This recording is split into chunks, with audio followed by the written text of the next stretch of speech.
Kamusta mga kalayas? Weekend na naman!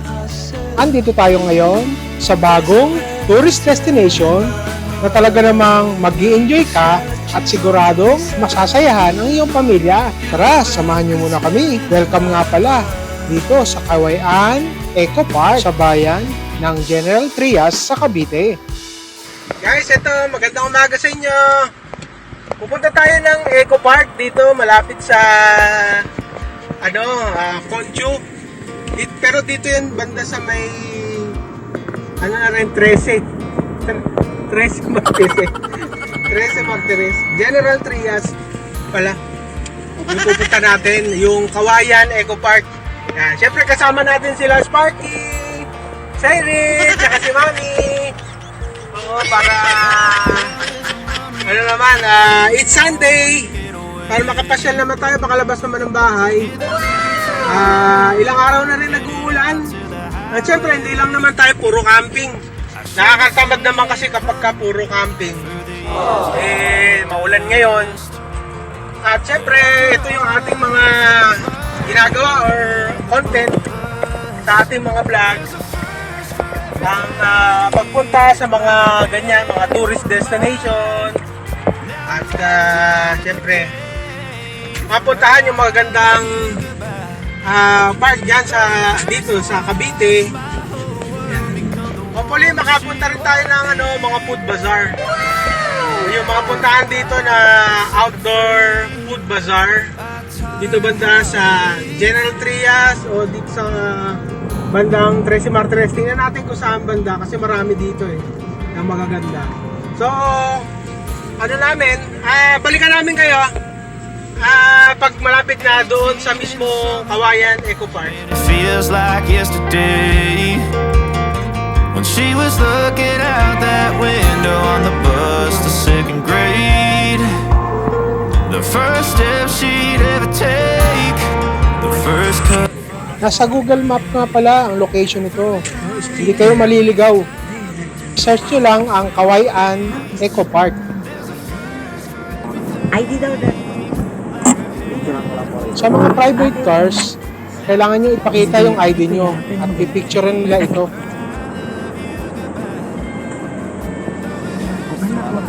Salamat kuya. Alam niyo na po. Ay, naka-waste. Diretso lang po ba? Pagdating po ng rotonda, ma'am, kakanan po kayo, nandun yung parking. Sige, thank you po. Salamat. Yan, mabait si kuya guys. Hindi na kayo ng ID. Siyempre, for security purposes. Ganun talaga.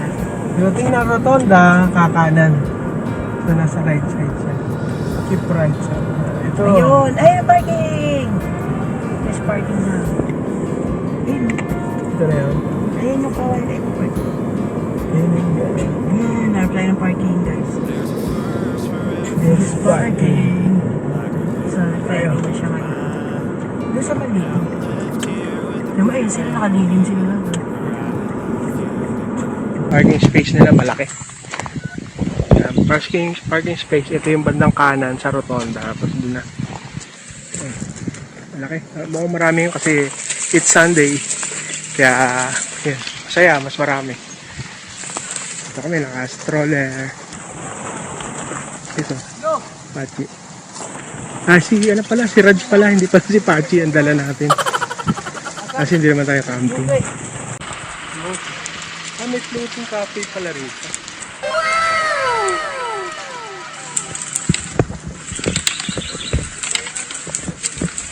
Ayan, natumba na yung natin Ang galing! Okay. Bali, 150. 150 na po, no? 150.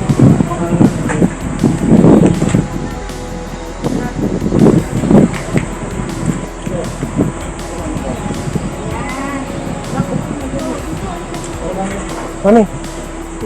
Nakabita ka. Nalawin pa tayong tubig.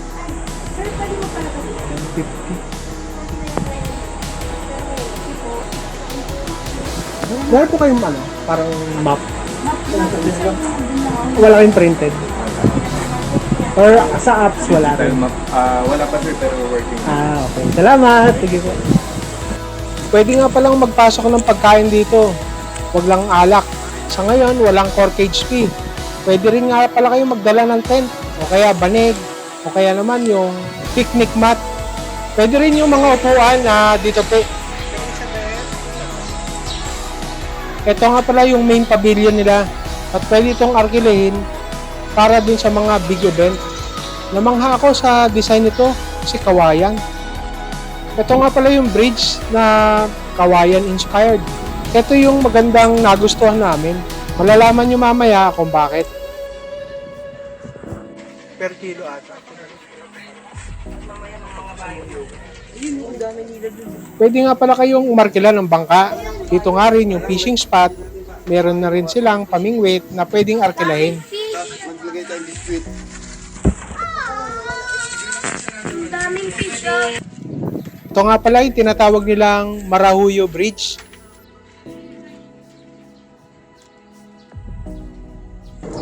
May mga kabayo nga rin pala sila rito na pwede nyong sakyan at arkilahin.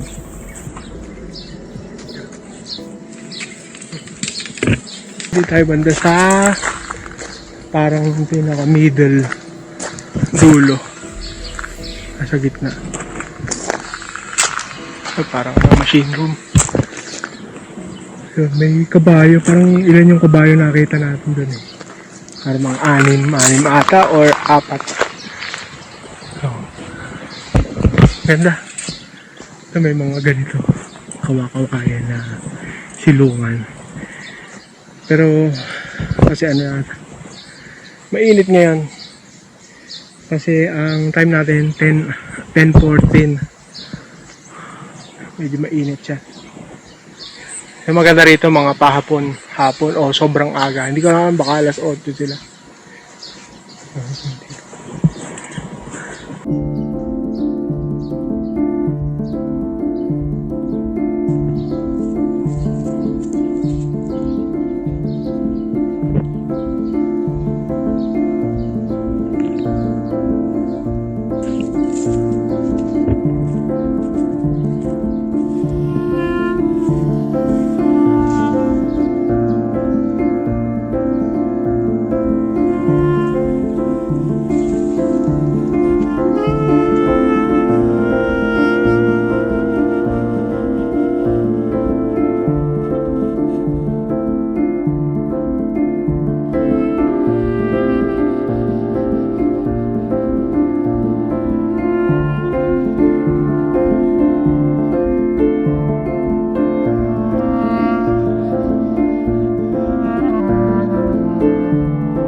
Katmon daw yan.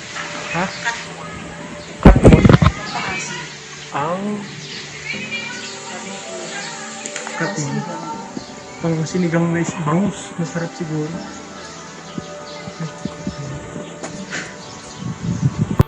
Ito naman yung kanilang main CR. Kawayan inspired nga pala yan.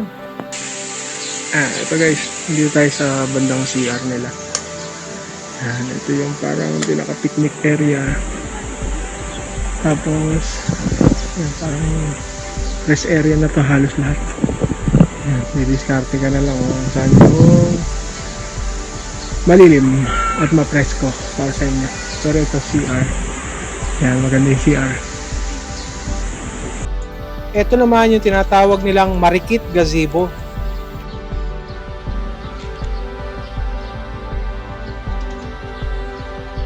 Dito nga rin kami tumambay kasi nga medyo mainit.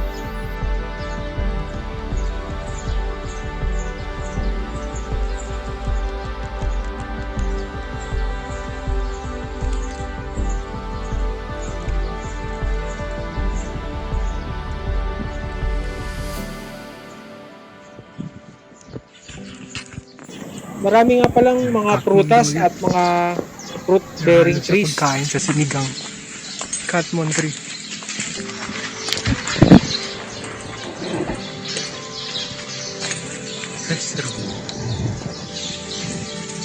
Bumalik nga pala kami dito sa Marahuyo Bridge para magmerienda at kainin yung mga dala-dala namin.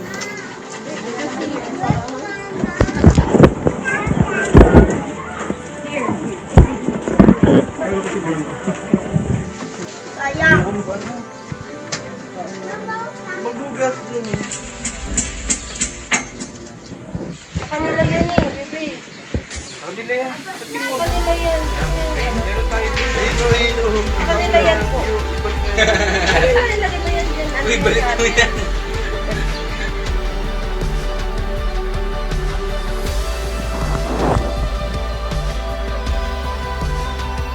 Masarap nga palang humiga dito kasi kawayan yung pinaka-flooring. Nung nakita kong nakahiga na rin yung katabi namin, parang hinihili na rin ako.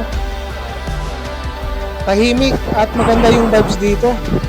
Mawawala talaga yung stress mo. Kahit papano,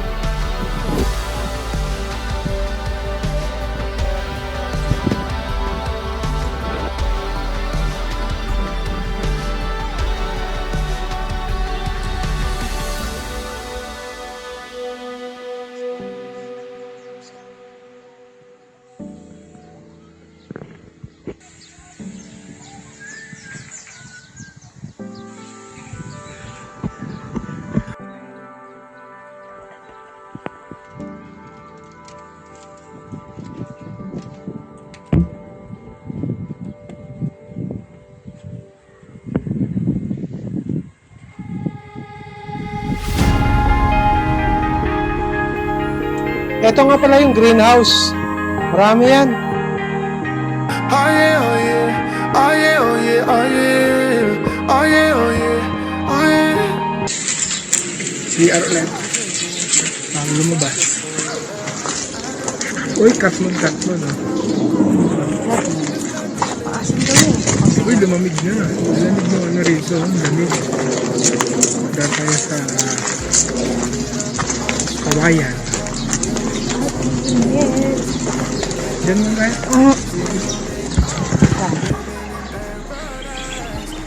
So guys, ano na tayo? Uwi na tayo. Uwi na.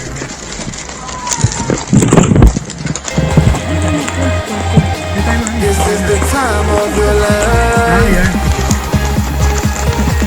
Remember, you don't get it twice. The time of your life.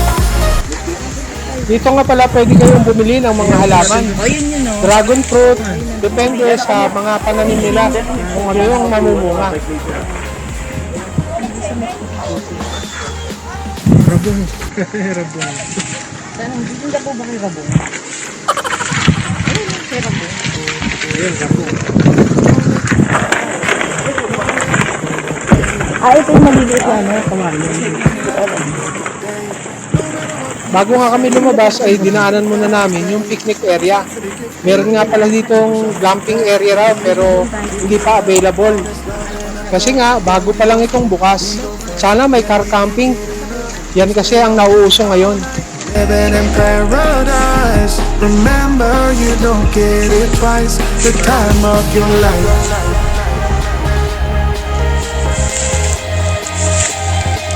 This is the time of your life. get it twice with the time of your life.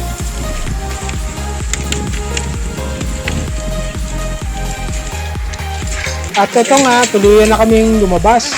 Napakainit. Wala sa plano to, dapat mga hapon pa kami.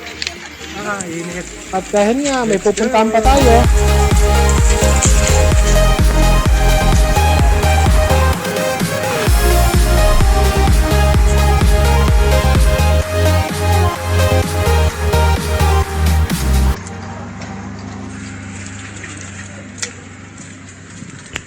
Ayun ang food court. Sarado. Sarado pa.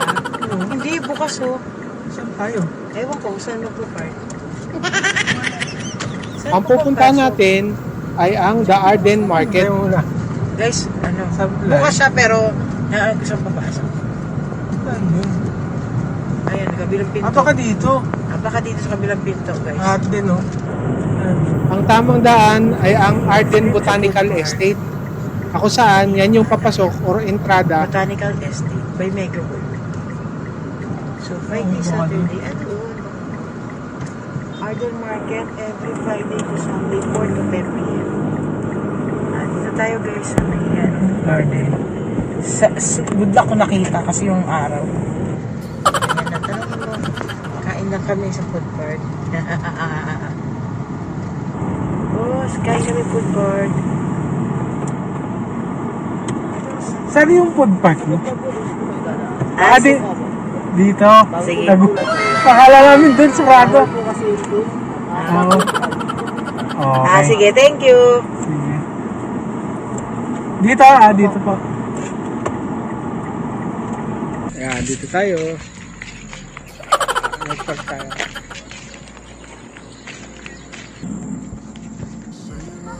Maganda ba pag gabi rito? Mock Garden. May pa ano sila? May pa bag.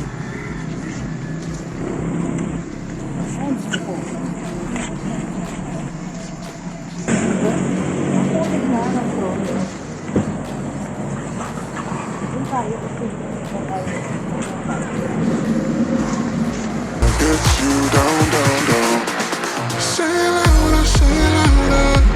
Oh, feel the moment, feel the power.